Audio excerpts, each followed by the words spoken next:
Salut à tous, ici Adriano Peta de la chaîne Géopolitique Mondiale. Et si je vous demandais quelle est la force la plus puissante de la géopolitique, que répondriez-vous ? Très probablement, si vous suivez la chaîne et que vous savez vraiment ce que signifie la géopolitique, n'est-ce pas ? Vous allez sûrement rappeler que la force majeure de la géopolitique est la géographie, mais ce n'est pas la seule, n'est-ce pas ?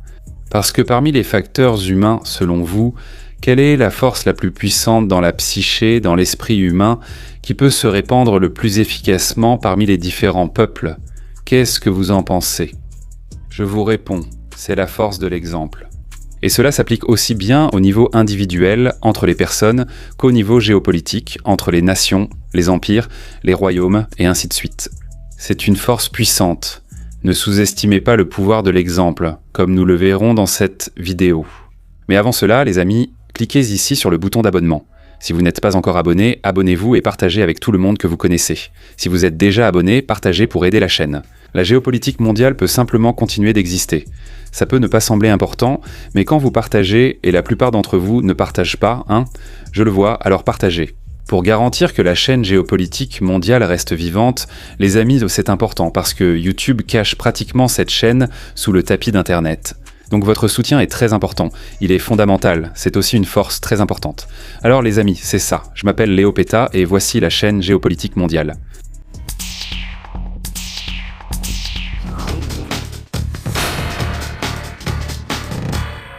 Une chose souvent ignorée en géopolitique, en politique ou même dans les relations internationales, peu importe, c'est l'importance fondamentale de l'exemple. Les gens oublient que les gouvernements, les nations, les partis, les groupes ne sont pas des entités intelligentes en soi, mais la composition d'individus, où chacun possède sa propre psychologie. Ce n'est pas rien, parce qu'en gros, c'est cela qui va déterminer quel type de réponse le groupe qui gouverne un pays va donner à un problème. Comprenez qu'en géopolitique, la base fondamentale est évidemment la géographie. Beaucoup critiquent le déterminisme géographique de la géopolitique. Mais c'est le genre de personnes qui, en lisant un livre, ne vont que jusqu'à la page 2 et ignorent les centaines d'autres pages, simplement parce qu'elles n'ont pas aimé ces deux premières. C'est d'ailleurs pour cette raison qu'il est si rare de trouver de vrais analystes en géopolitique, même si beaucoup de gens confondent analystes en relations internationales ou en sciences politiques avec analystes en géopolitique. C'est précisément pour cela que la géopolitique commence par l'analyse géographique. C'est l'analyse la plus fondamentale, c'est l'élément premier qu'une nation possède. La géographie détermine les ressources qu'une civilisation aura à sa disposition et celles qu'elle devra aller chercher, ainsi que ses priorités. Ça ne sert à rien de se plaindre. La géographie est la matérialisation du pouvoir de l'univers sur les individus et sur les civilisations. C'est le choc de la réalité qui détruit les idéologies et impose l'humilité à l'idéalisme.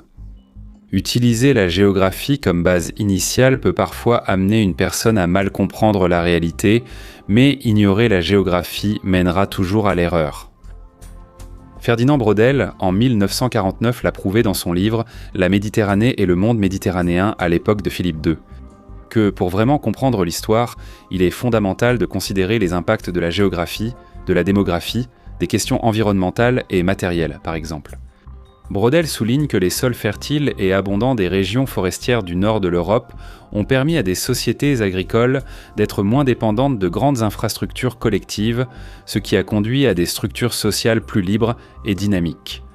Alors que, en Méditerranée, des sols plus pauvres, dans un climat instable et sec, ont obligé à la construction de systèmes d'irrigation complexes, renforçant des formes de gouvernement oligarchique. Cette pauvreté des sols méditerranéens et le besoin continu de ressources ont été renforcés. Des facteurs cruciaux qui ont poussé les anciens Grecs et Romains à rechercher l'expansion par la conquête militaire, influençant directement le cours historique de cette région. Et il n'a pas été le seul. Thomas Sowell montre le poids presque absolu de la géographie sur l'économie et Jared Diamond le pouvoir de l'environnement sur l'évolution humaine. Oubliez toute analyse de politique mondiale ou de géopolitique qui n'utilise pas la géographie comme base initiale de l'analyse.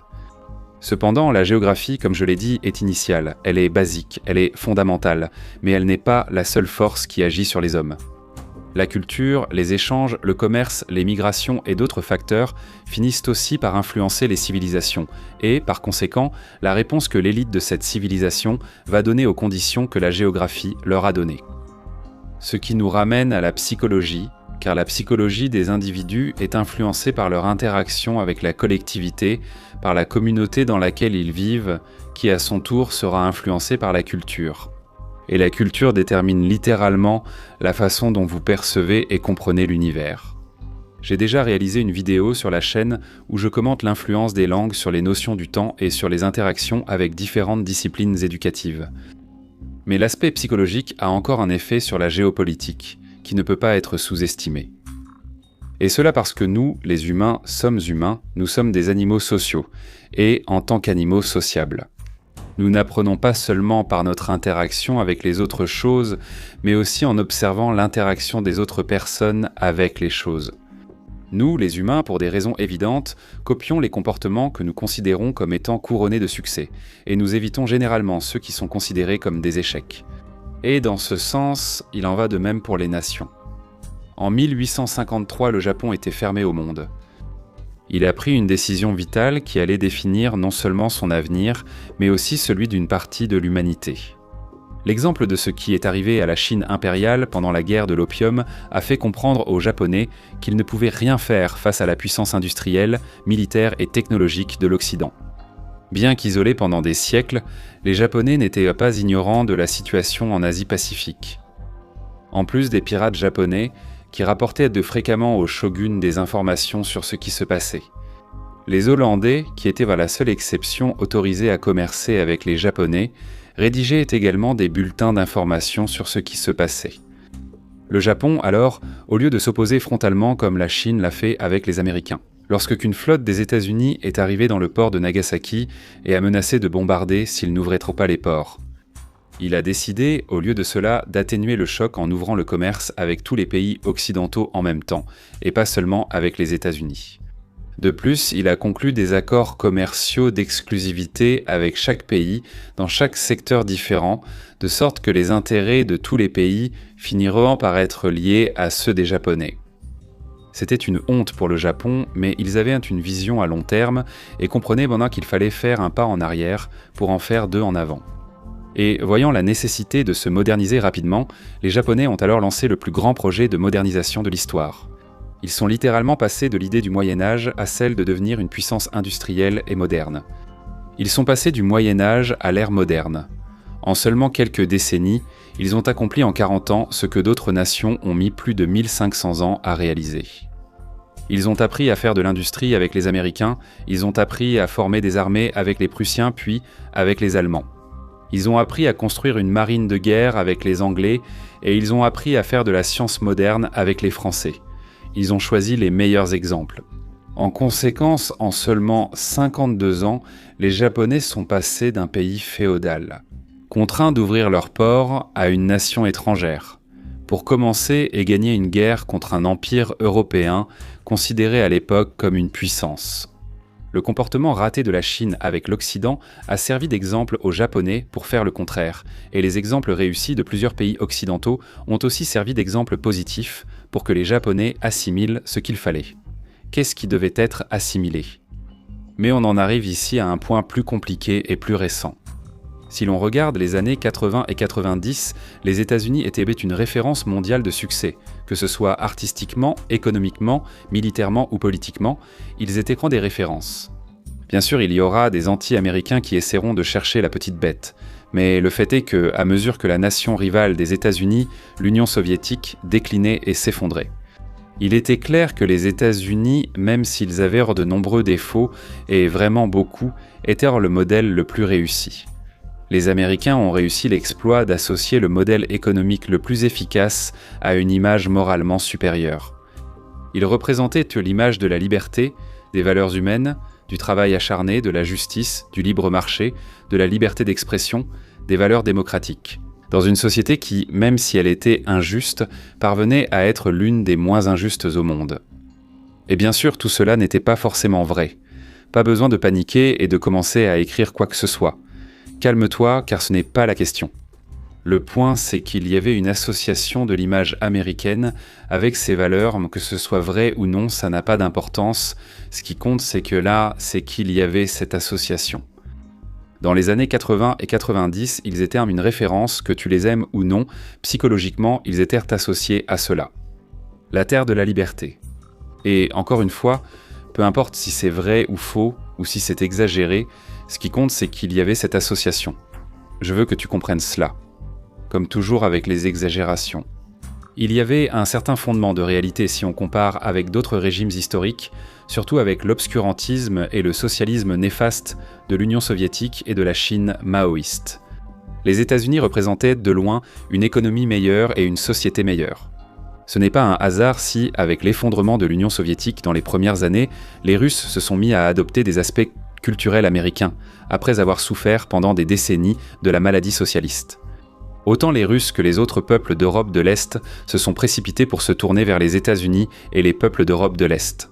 Aujourd'hui, connaissant l'expérience du socialisme, connaissant le capitalisme et surtout la culture américaine, ils ne veulent même pas entendre parler d'un retour à ce qu'était l'ancienne Union soviétique. Parce que le grand facteur ici, encore une fois, ce n'était pas seulement la victoire d'un meilleur système économique, mais aussi soi-disant d'une moralité supérieure. En Europe de l'Est, personne ne voulait revivre les conséquences du socialisme et la majorité des Russes non plus, encore aujourd'hui. C'est grâce à ce succès économique et moral. Et qu'il serait copié par d'autres nations à travers le monde, parce que, encore une fois, nous sommes des animaux sociaux, et nous imitons ce que nous considérons comme étant une réussite. Et avec la guerre du Golfe, lorsque l'Irak dirigé par Saddam Hussein a envahi le Koweït, l'intervention américaine était stratégiquement parfaite dans tous les domaines. Peu de guerres peuvent être étudiées comme exemple d'un tel succès, parce que tout a été parfaitement orchestré. Ce fut une opération militaire pour libérer un pays illégalement envahi, avec un large soutien des Nations Unies. Plusieurs autres pays enverraient également des forces militaires pour aider lors de l'opération militaire Tempête du désert. Et ceux qui n'ont pas envoyé de soldats enverraient de l'argent pour financer les alliés, ce qui a considérablement réduit le coût de la guerre pour les États-Unis.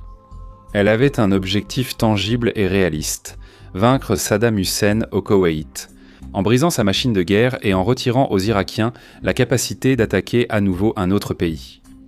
Et ajoutez à ce contexte politique et économique. La question de la technologie que les Américains ont montrée face aux Irakiens rendait évidente la supériorité américaine, avec de nouvelles technologies et l'organisation irakienne.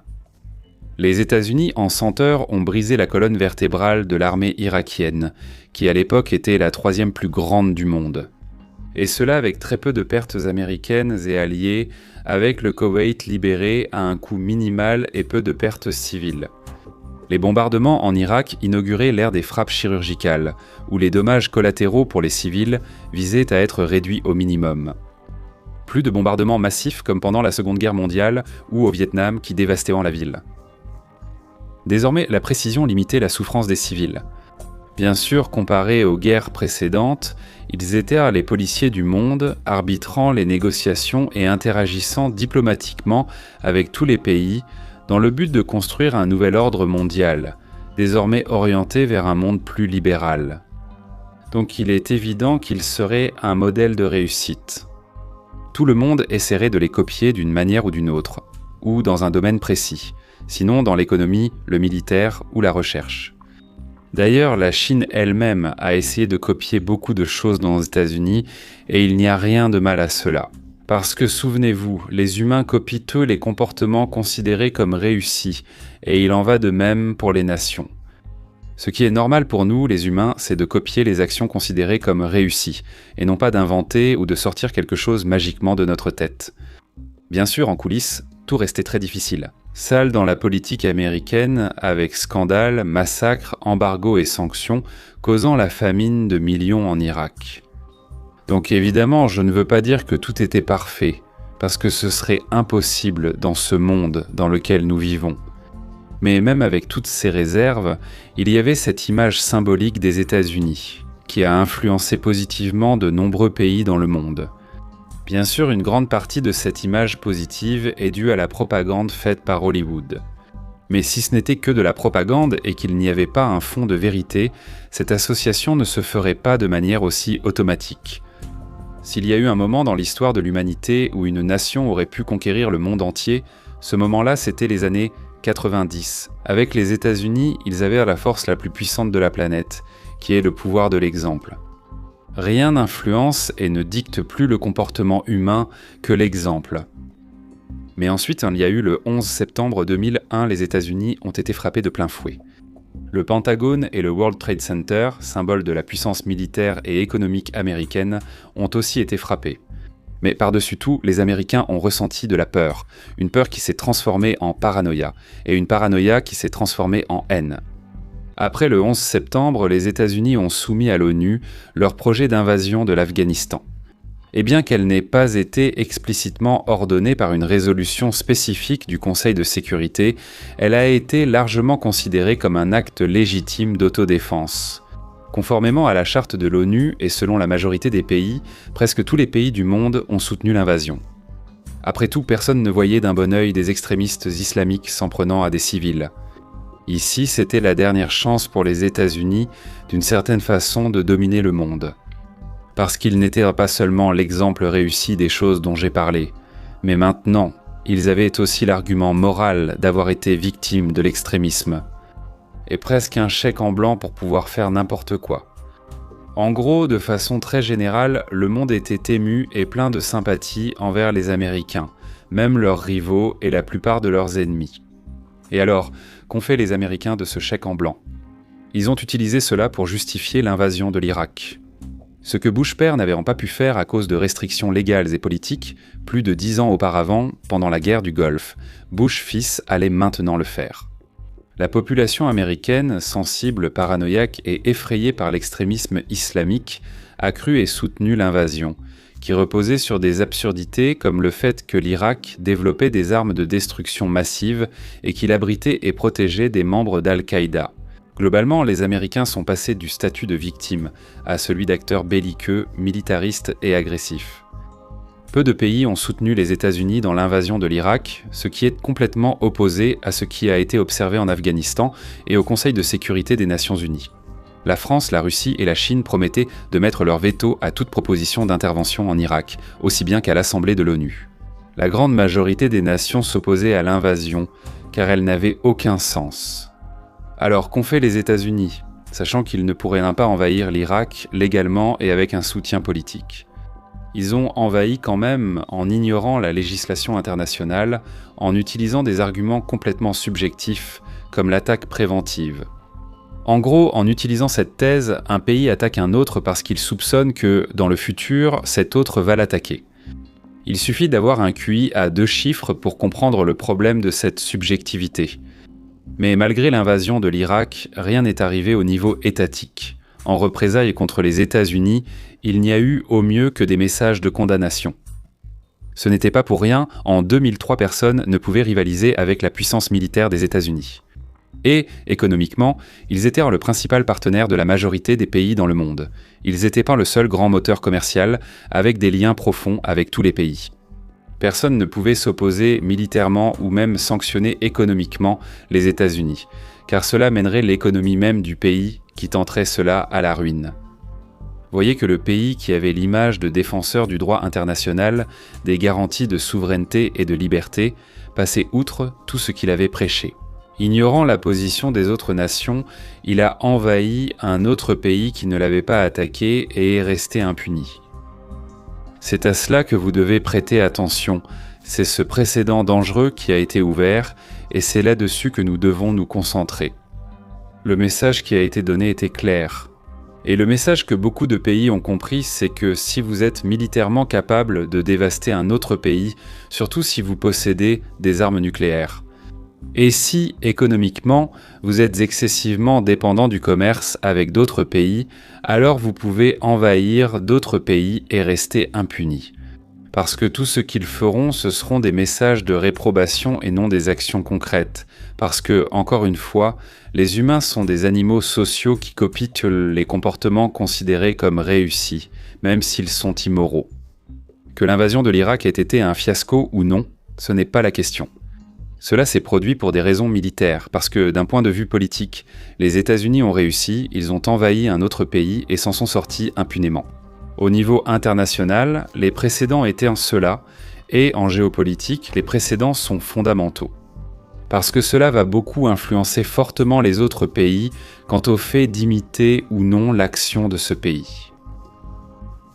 Le pouvoir de l'exemple que j'ai mentionné, la Russie en 2022 allait s'en servir pour attaquer l'Ukraine. Ils ont soupçonné que les Ukrainiens allaient rejoindre l'OTAN et que, dans le futur, ils attaqueraient la Russie.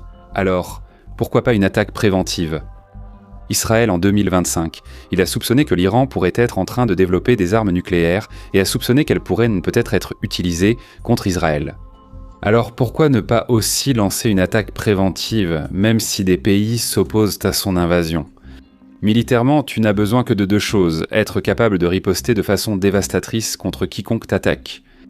Et économiquement, avoir une économie tellement liée à celle des autres pays que, s'ils risquent de te sanctionner, ils finiront par mettre leur propre économie en danger. Ce que je veux dire, c'est que ce n'est pas quelque chose qui vise la majorité des gens, parce que cette chaîne n'a jamais eu pour objectif d'atteindre la majorité des gens.